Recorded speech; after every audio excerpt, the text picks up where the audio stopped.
Assalamualaikum, Football United ringan amatiran ala gua. Langsung aja gua mau news update ringan amatiran ala gua. Ada beberapa kabar berita, gua ambil sumbernya dari beberapa kabar di Twitter ya.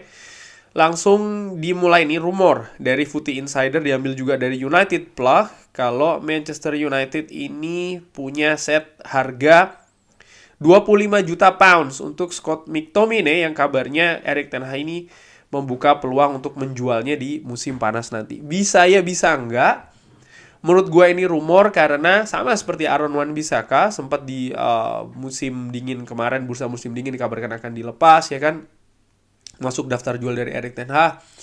Tapi sang pemain bisa membuktikan hal yang lain ini ya kan, sehingga justru sekarang kabarnya akan dipertahankan oleh Manchester United walaupun kemungkinan dilepas juga ada. Dan dengan Scott McTominay menurut gue juga sama, harus melihat juga kontribusi dia seperti apa. Erik ten Hag orangnya sangat fair menurut gue sejauh ini.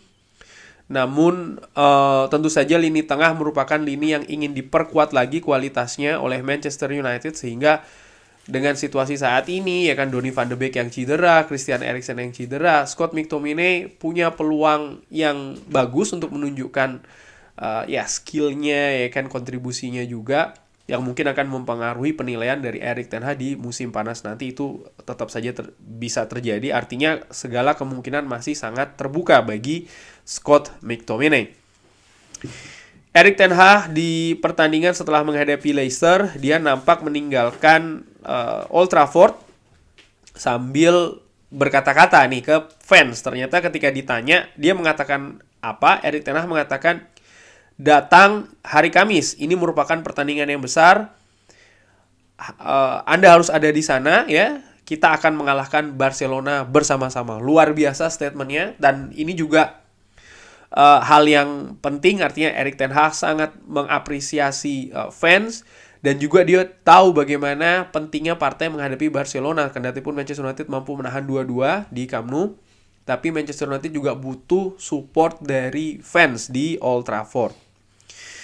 Kabar lainnya mengenai kontrak baru, Alejandro Garnacho dikabarkan sudah meraih kesepakatan 5 tahun. Wow, ini cukup panjang ya untuk pemain berusia 18 tahun, berarti kontraknya akan sampai dia berusia 23 tahun.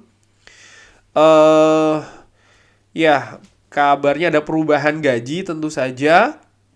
Dan Erik ten Hag juga melakukan hal ini karena melihat progres dari Garnacho. Sekali lagi, Garnacho pemain 18 tahun. Memang betul ada up and down-nya. Pemain ini tidak selalu tampil bagus, tapi jangan lupa dia masih 18 tahun.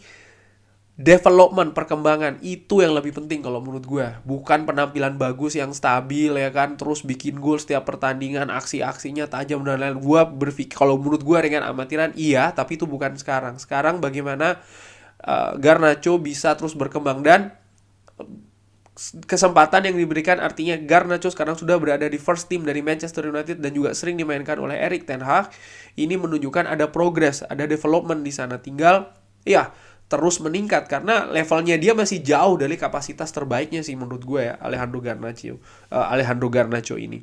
Dikabarkan juga gajinya akan meningkat ya, menurut gue ini sangat masuk akal, dikabarkan oleh ESPN. Dari Fabrizio Romano dikabarkan kalau Manchester United ini terus berusaha untuk memperpanjang kontrak dari Marcus Rashford karena ini merupakan prioritas dari Erik ten Hag.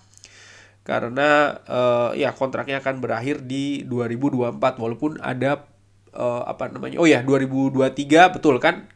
2023 dia habis, tapi 1 tahun perpanjangan secara otomatis sudah di trigger ini sudah diaktifkan ya kan. Jadi akan berakhir tahun 2024, tapi melihat bagaimana krusialnya, vitalnya, luar biasa peran dari Marcus Rashford di musim ini, dan terlihat jelas Erik ten Hag punya konsep dengan Marcus Rashford, punya sistem dengan Marcus Rashford di dalamnya. Sangat wajar kalau ingin memperpanjang kontrak dari Marcus Rashford lebih lama lagi. Diskusi tentang Marcus Rashford ini tidak ada kaitannya dengan penjualan dari Manchester United. Belum jelas kapan deal ini akan ditandatangani, tapi Manchester United sangat ingin untuk bisa meraih kesepakatan dengan Manchester United, atau manajer dari Manchester United mengatakan kalau mengamankan masa depan Marcus Rashford ini adalah prioritas dari klub. Yang menarik menurut gue, situasinya saat ini ya agak sedikit sulit dalam tanda kutip ya.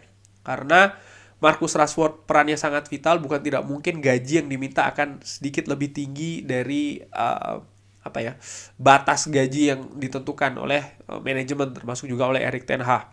Kalau seandainya proses perpanjangan kontrak ini berada di awal musim, mungkin situasinya berbeda. Tapi Marcus Rashford nampaknya menurut gua, walaupun ada banyak kabar diminati oleh ada beberapa klub Liga Inggris ya kan, 1-2, ada juga klub lain di Eropa, tapi ya seharusnya sih tidak lepas mudah-mudahan. Dan kalau sampai lepas ini merupakan kehilangan atau pukulan yang sangat telak bagi Erik ten Hag dan juga Manchester United, dan gua harapkan itu tidak terjadi ya. Dan nampaknya juga Marcus Rashford happy di Manchester, tapi tetap belajar dari kasus Ander Herrera, manajemen tidak bisa pasif, harus terus mengadakan pendekatan. Tidak harus ada deal, tapi harus terus mengadakan pendekatan. Karena kenapa?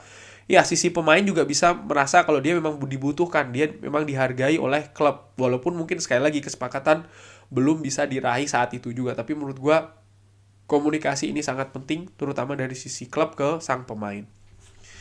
Gary Neville, sekarang gua ambil dari Sky Sport, mengatakan kalau ya dia ini mendiskusikan ya, atau dia memberikan pendapat tentang ada kekhawatiran proses penjualan Manchester United dari Glazer ini tidak berarti Glazer akan 100% hilang dari Manchester United. Karena ya saham keluarga Glazer ini kan dipegang oleh banyak pihak, dan bisa saja terjadi Avram Glazer contohnya ya, dia tetap mengkeep porsinya dia, walaupun sebagian besar nanti akan dimiliki oleh pemilik baru dari Manchester United, tapi dia tetap ada di klub. Dan menurut Gary Neville, hal ini seharusnya tidak terjadi karena ya impact ataupun juga kebijakan-kebijakan salah yang terjadi atau tidak betul ya, atau problematik yang terjadi di belasan tahun sebelumnya, ini tidak bisa dibersihkan secara keseluruhan. Jadi ini merupakan kekhawatiran yang menurut gua mudah-mudahan siapapun pemilik baru dari Manchester United nantinya betul-betul bisa menguasai 100% dari Manchester United. Terkait dengan proses itu, ya dikabarkan tidak ada pihak dari Saudi Arabia yang masuk menjadi penawar Manchester United, walaupun sebelumnya dikabarkan kan pihak dari Saudi Arabia juga berminat untuk menjadi pemilik dari Manchester United. Dan ini diartikan juga kalau dari kawasan Timur Tengah, Qatar ini memimpin situasinya, memimpin perburuan, karena sejauh ini tidak ada Dubai, tidak ada Saudi Arabia dan juga negara-negara lain, sehingga ya Qatar nampaknya memang bisa menjadi kontender atau penantang yang sangat-sangat serius bagi Sir Jim Ratcliffe ya untuk mengakuisisi Manchester United. Rumor Manchester United dikabarkan ini mengamati kiper New England Revolution asal Serbia, Georgi Petrovic 23. Belum ada kontak tapi masih diamati ya. Menurut gue bisa ya, Manchester United tentunya punya banyak scouts, punya banyak pemandu bakat yang dikirim ke seluruh penjuru dunia ya untuk mengamati pemain-pemain yang memang memiliki potensi. Tapi kan tidak semuanya nanti di-approach atau diproses untuk didatangkan.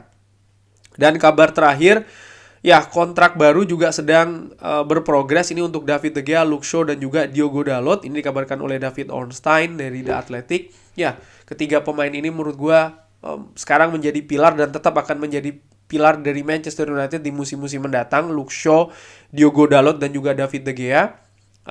Terlihat dari bagaimana percayanya Erik ten Hag kepada pemain-pemain ini, walaupun ada kabar ya tentu saja kritik ya di sana dan di sini, tapi melihat bagaimana Erik ten Hag selalu menampilkan atau ya memainkan dengan jumlah menit bermain yang sangat banyak dari tiga pemain ini, utamanya David De Gea, Luke Shaw dan juga Diogo Dalot. Terutama David De Gea sih menurut gue, pemain ini sangat luar biasa, sangat vital. Ya sudah menjadi legenda menurut gue di Manchester United dengan raihan rekornya ya.